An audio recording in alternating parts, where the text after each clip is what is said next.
yang terkait dengan penyelenggaraan haji. Kami mengetahui bahwa kreditnya hari ini akibat 8 syarikah tentu menjadi upaya kita untuk memperbaiki pada saat mereka menuju ke Al-Musna, gitu kan, pergerakan jamaah dari Madinah ke Mekah, kemudian dari Mekah menuju ke Al-Musna. Bapak tadi sudah paparkan kepada kami, tetapi mohon diperhatikan implementasinya, jangan sampai miskomunikasi lagi. Karena Bapak tadi dijelaskan di dalam paparan Bapak, prosesnya setelah mereka masuk ke ke Mekah, maka paling lambat 1 kali 24 jam data-data jamaah yang terpisah, baik itu yang mahram, suami istri, atau mungkin yang lansia dan pendampingnya, harus sudah disampaikan. Apakah informasi ini juga sampai ke tengah-tengah ke ketua kloter, karomnya, karunya? Karena tidak mudah untuk gelombang 1. Tapi kalau gelombang 2, kita sudah mulai menginventarisir sejak di embarkasi. Nah, maksud saya, itikat baik ini juga harus diwujudkan dalam bentuk nyata. Jangan sekedar untuk menjadi catatan saja.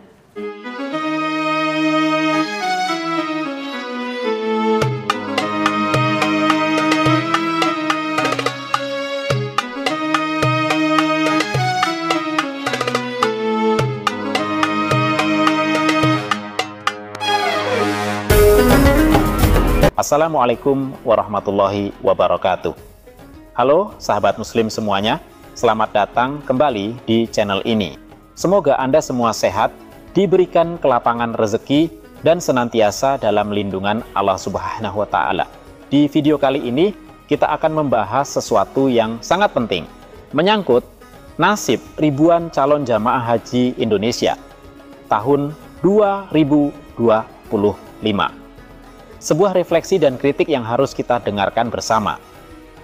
Apa yang sebenarnya terjadi dalam penyelenggaraan haji 2025 hingga banyak jamaah merasa kecewa dan kebingungan?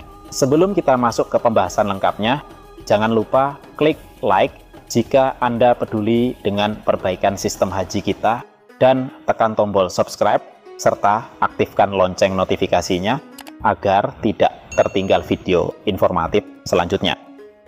Teman-teman sekalian, musim haji 2025 seolah menjadi musim ujian yang luar biasa berat, baik bagi para jamaah haji Indonesia maupun para petugas.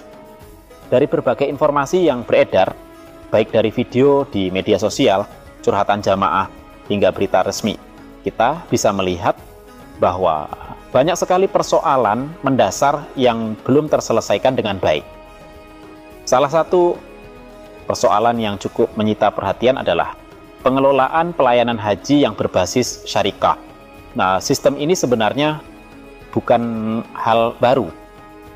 Arab Saudi sejak lama telah menerapkan model layanan melalui syarikah, terutama untuk jamaah haji khusus dari berbagai negara.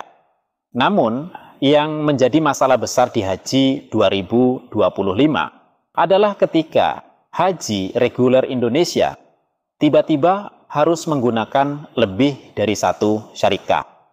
Kalau di tahun-tahun sebelumnya hanya satu syarikah, seperti Masyair yang menangani seluruh jamaah haji reguler, tahun ini jumlahnya meningkat drastis dengan pembagian tanggung jawab yang tidak merata dan minim koordinasi. Akibatnya bisa ditebak. Banyak jamaah haji yang terpisah dari suami atau istrinya. Ada lansia yang tidak bersama pendampingnya. Kepala rombongan pun tidak lagi satu kelompok dengan jamaah yang dipimpinnya. Belum lagi masalah koper jamaah yang tertukar, perpindahan hotel tanpa informasi yang jelas, hingga kesalahan rute transportasi di antara Makkah dan Madinah. Perlu kita luruskan bahwa bukan sepenuhnya kesalahan Arab Saudi. Mereka sejak lama sudah memiliki sistem syarikah tersebut. Yang menjadi soal adalah kurangnya kesiapan dan mitigasi dari pihak Indonesia sendiri, terutama Kementerian Agama dan Ditjen Penyelenggaraan Haji dan Umrah (PHU). Sebagai contoh, ada laporan dari lapangan yang menyebutkan bahwa satu kloter yaitu salah satu kloter asal Surabaya. Disebar ke dalam 3 syarikah dan 15 hotel berbeda. Bayangkan betapa sulitnya koordinasi dalam situasi seperti itu. Ini bukan hanya membuat jamaah kebingungan, tapi juga membuat pelayanan menjadi tidak manusiawi. Sistem mitigasi dan penyesuaian mestinya sudah dirancang sejak jauh hari.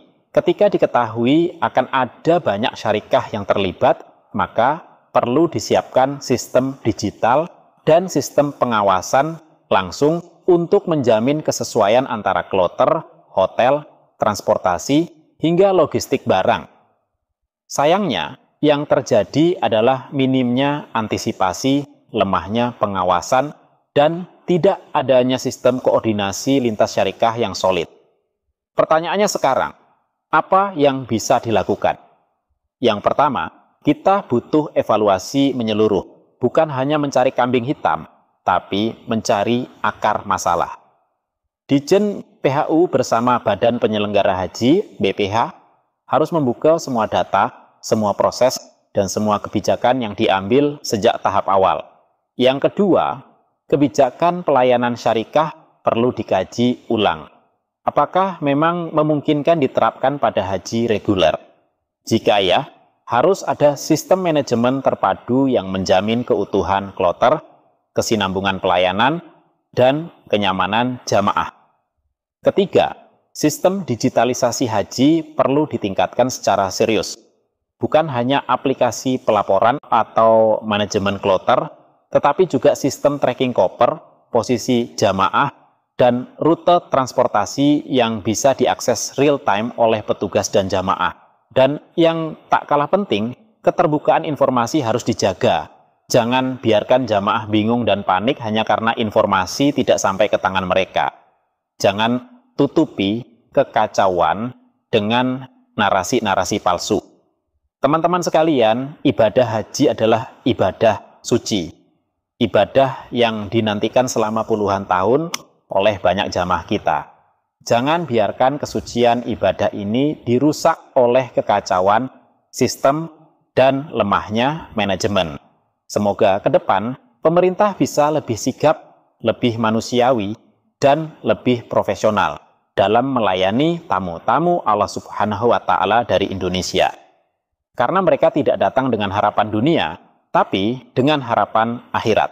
Terima kasih telah menyimak video ini. Jika Anda merasa informasi ini penting, silakan like, share ke teman-teman Anda, dan jangan lupa subscribe channel ini.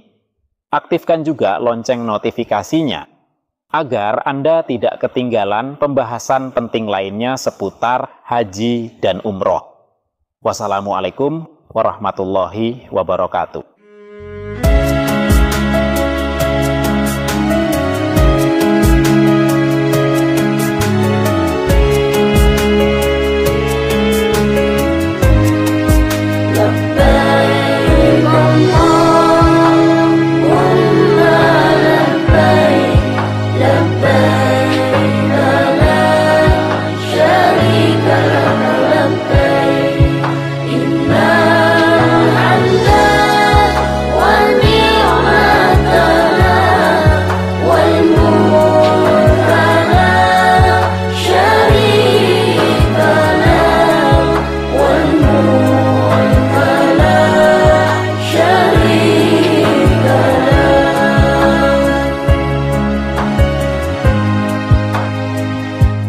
Ya Allah yang Maha Pemurah, beri kami sehat walafiat,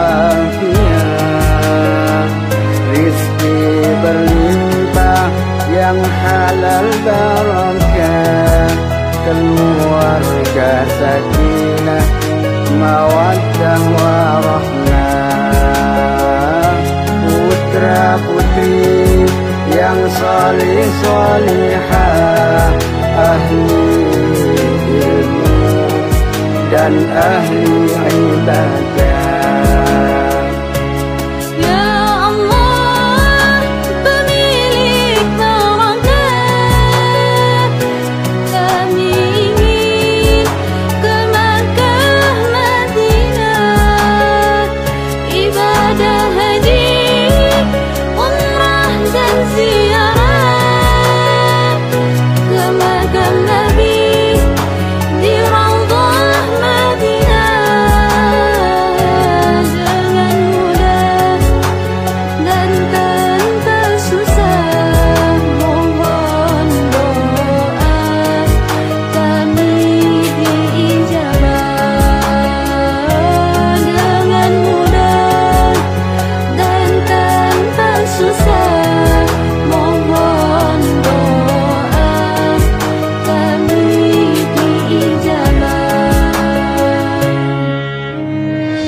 صل على سيدنا محمد صلاة تبلغنا بها حج بيتك الحرام وزيارة قبر نبيك عليه أفضل الصلاة والسلام في لطف وعافية وسلامة وقلوب المرام وعلى آله وصحبه وبارك وسلم.